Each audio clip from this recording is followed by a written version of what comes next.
Assalamualaikum warahmatullahi wabarakatuh. Jumpa lagi kita di channel Asvenku, Marketplace Ekspor khusus produk Indonesia.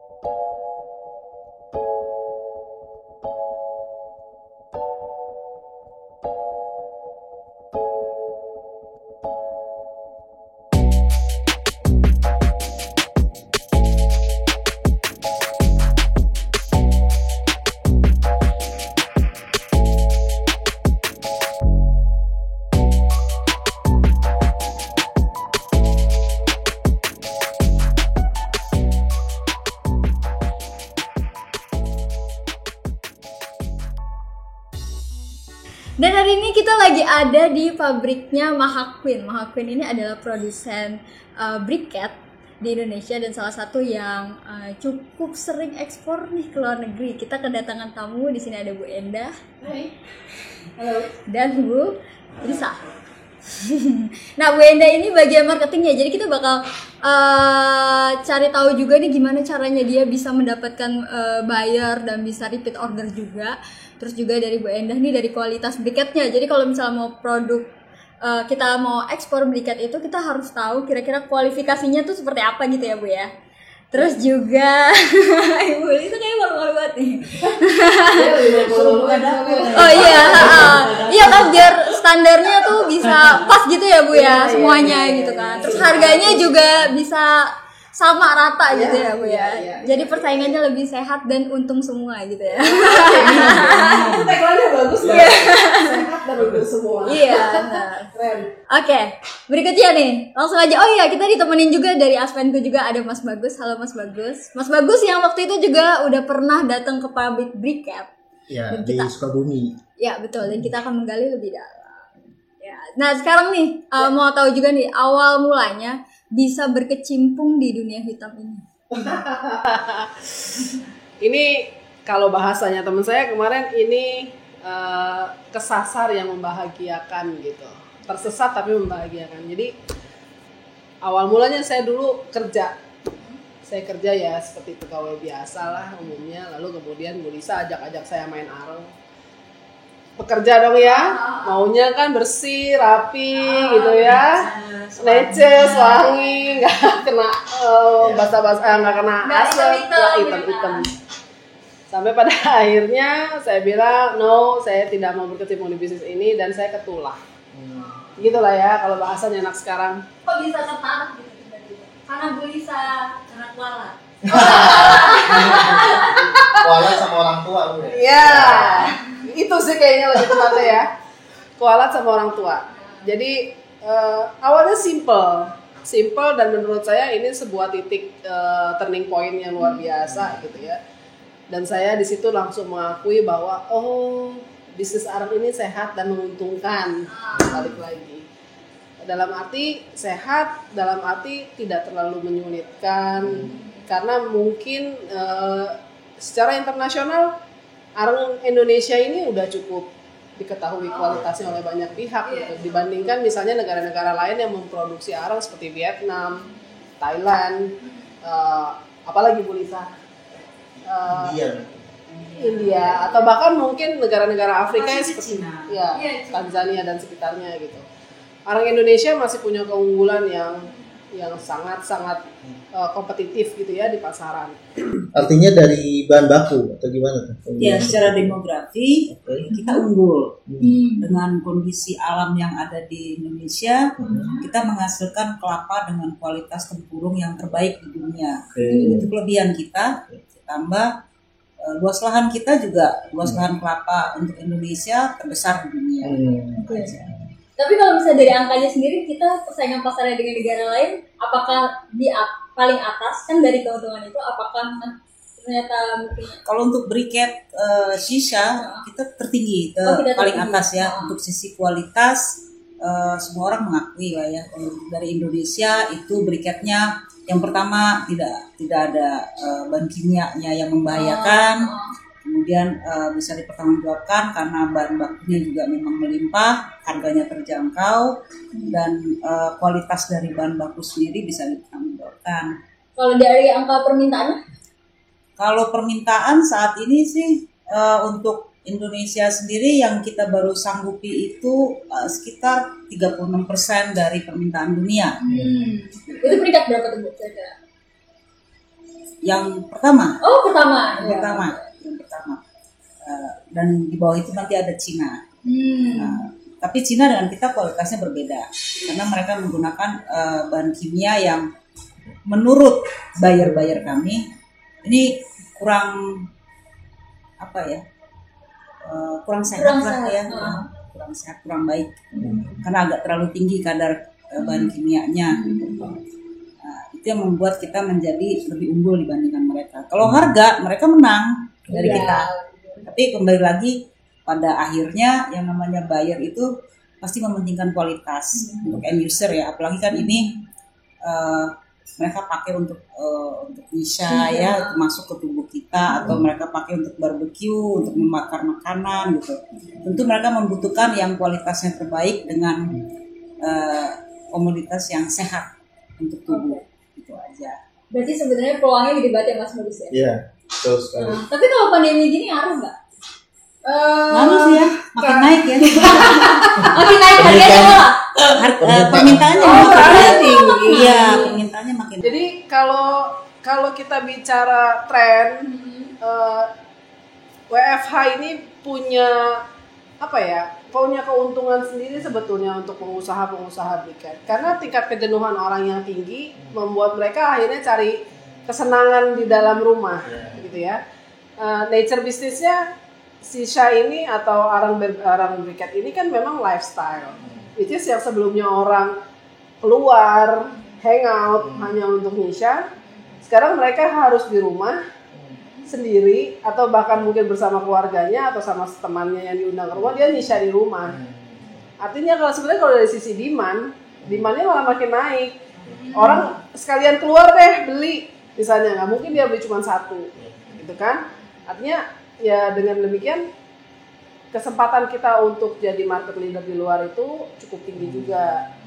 Kalau kita mengacu pada apa yang saya lakukan, produksi di Mahakuin ini, dalam kurun waktu dari kita start itu Februari, itu sampai sekarang itu ya mungkin udah sekitar 15-an kontainer lah dalam waktu sekian bulan ini, 6 bulan ini kurang lebih ya. Nah, itu macam-macam ya, maksudnya ada briket, ada arang tempurung, ada yang lain-lain gitu. Artinya sebetulnya untuk posisi ekspor, kuantiti maupun kuota itu masih tetap sangat menjanjikan. Hanya yang menjadi kendala kan terkadang kita kesulitan tenaga kerja misalnya karena mereka takut kena corona atau mungkin si pekerjanya mau tapi mungkin keluarganya melarang gitu kan dan lain sebagainya. Hanya itu bisa kalau di posisi di lokasi sekitar kami sih nggak berpengaruh gitu. Saya tetap kerja 2 shift gitu, tetap 2 shift. Waktu kemarin lagi hektik-hektiknya malah sampai Sabtu Minggu ya tetap kita kerja dan alhamdulillah anak-anak sehat gitu. Anak-anak bahagia sih. Nah kalau dari Mahakuin ini apa aja sih Bu produk briket yang dihasilkan tuh jenisnya apa aja? Jadi secara umum kita punya 2 secara umum ya. Ini kan yang buat barbecue. Oke. Kemudian ini buat kalau di luar dia dia buat hookah atau orang biasa menyebut dia shisha mungkin kelihatan ya. Shisha ini banyak sekali ininya, diversifikasinya dan variannya. Bentuknya juga macam-macam walaupun misalnya fungsinya kurang lebih ya hampir sama lah ya. Nah, di Mahakuin sendiri lebih banyak saat ini yang most wanted itu memang rata-rata dikubus gitu. Rata-rata orang memang masih orang-orang yang maksudnya secara old fashion atau konvensional lebih tertarik pada bentuk ini. Kalau bentuk-bentuk yang lain seperti ini berbeda negara tujuan dia akan berbeda trennya. Jadi biasanya kalau untuk yang finger ini kebutuhannya ada di Jordan gitu ya, ada di Lebanon atau mana. Nah untuk yang kubus ini lebih lebih everlasting lah. Eropa masih pakai, Timur Tengah masih pakai, mungkin di beberapa negara Asia juga masih pakai, Australia masih pakai gitu ya. Jadi orang lebih mengejar yang istilahnya generiknya lah. Gitu. Artinya untuk produk berikat konsumsi terbesar memang untuk sisa ya masih. Yes, konsumsi terbesar untuk sisa itu untuk di negara misalnya Gulf ya, atau di UAE masih sisa, di Eropa juga masih sisa, tapi beberapa negara di Saudi ini juga unggul si barbecue ini. Kalau ini lifestyle, kalau ini needs ya, kebutuhan banget, sudah kebutuhan dasar ya. Kalau kayak kita pakai kompor gas mungkin mau bakar ayam, karena apa, kalau mereka kan setiap hari makan daging, setiap hari harus berbakaran, jadi kebutuhan ini makin lama makin banyak gitu. Apalagi WFH lagi kan. Artinya sisa dan barbecue ya Bu, dua kebutuhan terbesar ya. Ini terbesarnya itu. Tapi Mahakwin sendiri, ya itu yang tadi saya cerita bahwa kami harus secara smart berpikir untuk bisa mengantisipasi ini dan itu. Jadi ada beberapa diversifikasi produk atau jasa lah yang kami punya. Ya kami bisa ekspor mesinnya gitu misalnya ya. Katakan ada orang dari luar yang mau buka pabrik briket atau apa, ya kita bisa bantu untuk bikinkan mesin. Oh jadi produksi juga. Oh ya tadi lihat tuh di sana. Yeah. Itu lagi buat. Itu untuk bayar dari mana tuh? Itu udah untuk bayar dari Timur Tengah lah, kita sebut aja gitu ya. Jadi beliau sudah beberapa kali datang gitu, kemudian sudah beberapa kali juga ngecek gitu, sudah beberapa kali juga survei ke daerah-daerah yang lain. Nah ternyata beliau mendapati bahwa oh ya udah mesinnya Mahaku ini mesin yang paling proper buat dia gitu. Sehingga ternyata Indonesia dengan bangganya saya katakan ternyata Indonesia bisa loh bikin mesin. Ternyata lulusan-lulusan dari sini juga mampu loh menciptakan sesuatu yang memang bernilai jual tinggi gitu. Seperti itulah kira-kira. Berarti ini untuk mesinnya sendiri udah permintaan sekian atau ini yang? Nah ini mungkin saya bisa jawab. Kalau permintaan sebetulnya banyak ya, permintaan banyak. Dari mana aja tuh? Kebanyakan sih dari Timur Tengah, kebanyakan dari Timur Tengah. Ada juga dari negara Asia Tenggara, dekat tetangga-tetangga kita di ASEAN.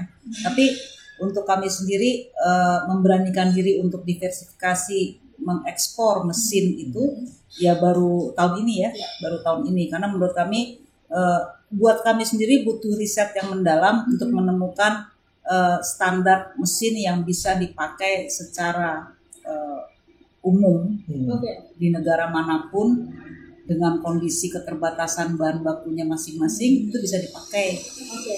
Itulah yang menyebabkan kami baru di awal-awal tahun ini memberanikan diri. Kita sudah siap sekarang ini. Dan itu butuh waktu riset yang cukup panjang ya, bertahun-tahun untuk mendapatkan itu. Nah, saya ada penanya soal menentukan kan di sini dapur lagi. Ya kan persaingannya ada jompong gitu ya, apalagi buat yang kita tahu nih ada beberapa orang yang mau ekspor, ingin ekspor terus juga ada buyer nyolek gitu kan. Boleh produknya berapa gitu kan. Pada akhirnya dikasih harga yang sangat minim gitu, rendah gitu. Tapi karena dia ingin pertama kali penglaris gitu ya. Ya penglaris gitu. Ya pada akhirnya penglaris itu nggak jadi ngelarisin, habis itu hilang gitu aja. Nah itu kan jadi juga mempengaruhi harga keseluruhan gitu ya. Nah itu tuh gimana? Saya nih ya. Kalau saya sederhana aja, bahwa kalau saya melihat barang harga murah itu pasti ada sesuatunya, gitu kan? Nah, tapi sebagai penjual, katakanlah saya sebagai penjual, saya harus bisa menjual sesuai dengan kualitas dan harga pasar. Itu kunci nomor 1. Bukan apa-apa. Pembeli zaman sekarang itu adalah pembeli yang pintar. Bukan lagi orang yang melihat harga. Kalau menurut saya seperti itu. Dikasih harga makin mahal, sebetulnya mereka makin percaya bahwa barang ini bagus. Ya kan? kalau dikasih harga murah, ada dua pertanyaan yang timbul. Apakah memang orang ini tidak bisa memproduksi barang yang bagus, atau memang kualitasnya tidak bagus? Atau opsi yang ketiga, orang yang mau beli juga nggak punya uang sebetulnya, atau budget minimalis lah kita katakan seperti itu. Nah, kalau saya berpikir dari sisi saya sebagai seorang sales, jualan harga yang murah sama jualan harga yang mahal, bahkan kualitas yang super premium sekalipun, saya lebih baik jualan yang super premium gitu. Kenapa? Karena dengan harga super premium itu effortnya sama, mesti approach dari awal sama, bikin quotation sama, penawaran tektok sama. Bedanya apa? Bedanya di keteguhan hati. Ya kan? Bedanya di keteguhan hati aja. Ketika digoyang-goyang buyer, hati ini udah cukup mantep, udah cukup yakin belum sama kualitas barang yang kita punya. Kalau penjual memposisikan dirinya sebagai orang yang misalnya ya tadi asal ada pembeli buat buka jalan, ini mitos ya sebetulnya ya Mas. Ini stigma yang tidak harus ada di dalam back mind-nya para penjual. Salahnya mitos itu yaitu penglaris deh, biarin rugi dulu, ya. Suka ada tagline gitu, nggak apa-apa, shipment pertama rugi, itu salah banget. Prinsipnya adalah ketika kita salah meletakkan harga jual, akan selamanya salah. Karena positioning itu akan sulit dirubah, bukan nggak bisa loh, sulit dirubah. Jadi mau main di mana sebetulnya ketika kita udah buka pabrik? Kita nih mau main di range yang mana? Mau main di range yang rendah? Ya silakan, main di range yang rendah. Tapi bagi saya dengan alat yang sama bisa menghasilkan barang yang lebih bagus, ya kenapa nggak jual di barang yang lebih bagus? Gitu. Jadi sejak awal eksportir harus punya keyakinan dari sisi kualitas Bu ya. Pasti. Dari situ dia bisa menentukan harga dan teguh dengan harga itu ya. Pasti. Tidak tergoda dengan konsumen. Kan logika berpikirnya adalah kenapa kita jual mahal? Jawabannya yang tahu kita sendiri dong sebagai penjual. Tapi kan biasanya kalau misalnya ada pembeli bisa aja tuh digoyahin dengan jumlah itu. Nah itu gimana tuh caranya biar nggak goyah? Disuruh buka rahasia mulu bisa. Soalnya suka ini suka berdebar-debar gitu. Ya pasti, apalagi ganteng ya. Iya. Mesti teguh-teguh hati banget ya itu ya. Apa ya? Kalau menurut saya sih semua ada standarnya. Kita harus kembali lagi pada standar itu tadi. Artinya teman-teman kita di lini bisnis yang sama juga pasti menginginkan harga yang baik. Menurut saya tidak mungkin orang mau buka pabrik kalau mau rugi. Kan gitu ya. Apalagi orang sampai memutuskan, oke, mau investasi sekian besar, mau melakukan move ke dunia briket atau dunia areng dengan nilai investasi yang tidak sedikit, lalu dapat untung misalnya cuma sedikit. Menurut saya tidak bijaksana gitu kalau arah berpikirnya ke sana. Tentu kan harus lebih baik lah udah punya pabrik sendiri gitu. Nah, soal keteguhan hati tadi ya menurut saya kembali satu ke standar, kedua kembali lagi ke keyakinan kita terhadap produk kita sendiri ya. Nggak perlu takut bayar takut. Bayar banyak. Bayar. Sombong nih. Sama produknya di kualitas ya. Jadi kalau ada misalnya orang yang bilang ke saya, Bu Enda saya udah buka pabrik, oke, pabriknya udah berapa tahun? Udah sekian tahun, tapi saya nggak dapat buyer. Pertanyaan saya menjadi banyak sebetulnya. Despite of kualitas yang mereka punya, pertanyaan saya jadi banyak karena kebanyakan buyer-buyer kita ini kan orang asing. Tentu hal lain selain produk menjadi support ya, menjadi support sistem yang maksudnya komprehensif gitu jadi satu. Kendala bahasa biasanya. Mau ngomong mahal tuh malu orang kita tuh. Kok nggak enak ya ngomong segitu, gitu ya? Atau mungkin salah penyampaian, sehingga wes kadung ini kalau orang Jawa bilang gitu, wes kadung ini omongannya gitu kan, udah terlanjur jadinya begini. Kendala bahasa udah pasti, kemudian gimana mereka memaintain bayarnya juga udah pasti, ya udah pasti menjadi sesuatu yang punya handicap tersendiri. Kalau rata-rata memang kendala negosiasi, teknik negosiasinya itu yang menjadi kunci utama juga gitu. Artinya kemampuan berbahasa asing terutama Inggris jadi poin penting tuh. Sangat. Bagi saya itu utama. Jadi saya agak flashback sedikit. Sebelum saya punya pabrik, saya kan hanya punya kemampuan bahasa, gitu kan? Dan kemampuan menjual pastinya. Bahasa itulah yang menuntun saya berbicara benar gitu. Misalnya yang punya pabrik bilang, Bu Enda ini saya mau jual harganya 1.000, Bu Enda mau ambil berapa aja terserah misalnya gitu ya.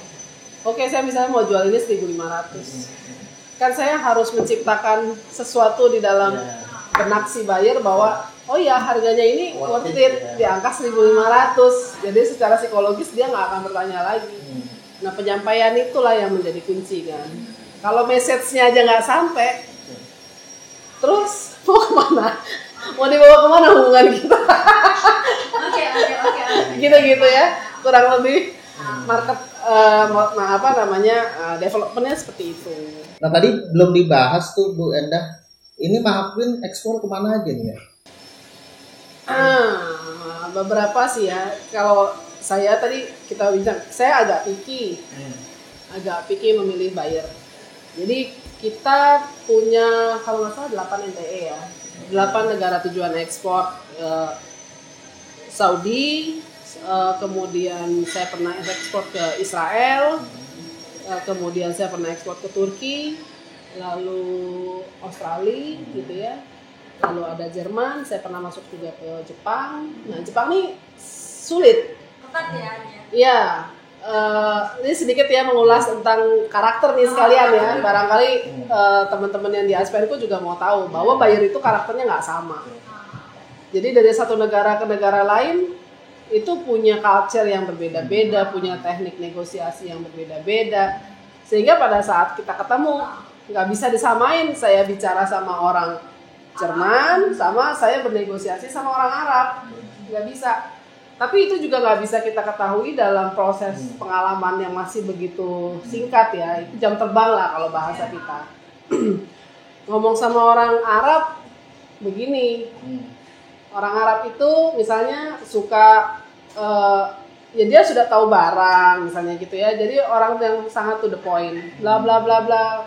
Mau syukur nggak mau ya gua pindah kayak gitu kan. Toko sebelah bisa jual lebih murah misalnya seperti itu. Kalau dengan Jerman mereka nggak peduli misalnya harga mahal atau misalnya harga di atas Timur Tengah, mereka nggak begitu problem dengan itu. Jadi yang penting kualitas harus begini, harus begitu. Misalnya tampilan briketnya misalnya tampilan briketnya seperti ini nggak bisa kita lempar ke sana, nggak bisa kita ekspor ke sana. Kenapa? Mereka harus punya tampilan yang begitu rapi, begitu presisi dan begitu bersih. Beda nih sama tetangga kita yang lain misalnya gitu. Australia beda lagi. Jepang luar biasa. Sebelum saya masuk Jepang, saya waktu itu kirim ini ya. Saya kirim briket barbecue ke Jepang. Yang terjadi apa? Buyer saya tuh tanya, Enda ini materialnya dari apa? Saya katakan ini dari arang kayu. Arang kayu apa? ABCDEFG, gitu kan? Lalu kemudian mana hasil labnya? Nah, jadi selain kita punya teknik penguasaan soal quality, obrolan kita atau apa yang kita sampaikan ke buyernya juga harus disupport sama data. Itu penting banget. Jadi sebisa mungkin eksporter siapapun dia, apapun yang diekspor harus punya hasil lab. Gitu ya Mas. Kalau misalnya dia ekspor makanan harus punya sertifikat, misalnya halal. Kalau lebih bagus lagi misalnya sertifikat apalagi gizi kah itu, FTA kah itu, apapun yang dipersyaratkan negara lain. Jadi itu salah satu nilai jual jadi juga. Jadi caranya data Bu. Betul. Buyer itu smart. Jadi dia nggak begitu aja percaya loh dengan data yang kita suguhkan. Nah kalau di kami setiap shipment itu punya sendiri filenya. Oh gitu. Ya, itulah. Jadi misal saya mau ekspor ini Cube Coast kemarin. Saya labkan ini Cube Coast. Gitu. Saya punya hasil lab sendiri ke mereka. Jadi itulah yang saya tunjukkan dan ini valid berdasarkan tanggal shipment-nya. Itu tips dari saya ya. Sesuai jenis produknya masing-masing ya. Ini juga begitu. Saya labkan lagi sendiri. Jadi mereka juga nggak khawatir gitu ya. Ketika berhubungan sama seller ini nih memang servisnya. Nah, kembali lagi selain dari produk, servisnya itu disupport, datanya banyak gitu kan. Apalagi kayak misalnya negara-negara asing yang seperti saya bilang tadi, Eropa, mereka sangat data basis lah, berpikirnya berdasarkan data banget gitu, nggak hanya sekedar asumsi orang aja gitu Mas. Nah Bu Enda, tadi terkait kualitas itu kan yang menentukan hasil lab ya, akhirnya buyer mau beli ya. Nah itu yang menentukan kualitas produk Arang dan Briket itu sebenarnya apa aja sih? Yang jadi gini, Briket itu kan industri yang sangat custom. Saya tidak bisa mengatakan bahwa briket saya ini kualitasnya paling baik, nggak bisa, karena pembeli itu punya seleranya masing-masing. Sehingga kalau kita bilang ini bagus, belum tentu juga, tergantung siapa yang pakai gitu. Nah makanya paling yang bisa kita kemukakan ke buyer spesifikasi, berdasarkan spesifikasi yang mereka ajukan ke kita, ke perusahaan, ke pabrik gitu ya. Menurut buyer misalnya di Eropa, es kontennya itu yang paling laris misalnya, atau yang paling banyak diminati es kontennya yang 2%. Tapi tidak juga misalnya kalau kita pergi ke area-area di Rusia, ke Belarus, ke Inggris, itu belum tentu mereka suka dengan es konten 2%. Bisa saja mereka sukanya dengan es konten yang 3 atau 4. Jadi nggak ada di industri ini nggak ada yang bilang bahwa hasil produksi pabrik A lebih baik dari pabrik B, lebih baik dari pabrik C, enggak. Kalau menurut saya ini industrinya industri yang sangat-sangat custom gitu. Jadi keunikannya di Briket itu. Artinya komposisi produksi itu menyesuaikan request dari tiap customer. Yes, correct. Betul banget. Kalau di kita misalnya orang ada yang request, ini produk ini dia request dengan es konten 3%. Mahaquin punya barbecue charcoal ternyata lebih rendah es kontennya, misalnya 2%. Yang ini 2,2%. Kembali lagi nih, si end user atau si katakanlah wholesaler kita di sana, mereka mau bidik pasar yang mana? Sebetulnya itu kaitannya. Kalau mereka mau bidik pasar yang super premium, ya kita bikinkan produk yang super premium. Tapi kalau dia mau yang low end, ya kita bikinin produk yang low end. Seperti itu. Oke. Itu kualitas nih, misalnya kualitasnya udah lolos. Terkait pasar nih yang paling penting. Dari awal tuh Mahaquin seperti apa sih nyari pasarnya? Kayaknya sekarang tuh order nggak putus-putus gitu. Cari pasar, kemudian maintenance buyer tuh seperti apa itu? Oke.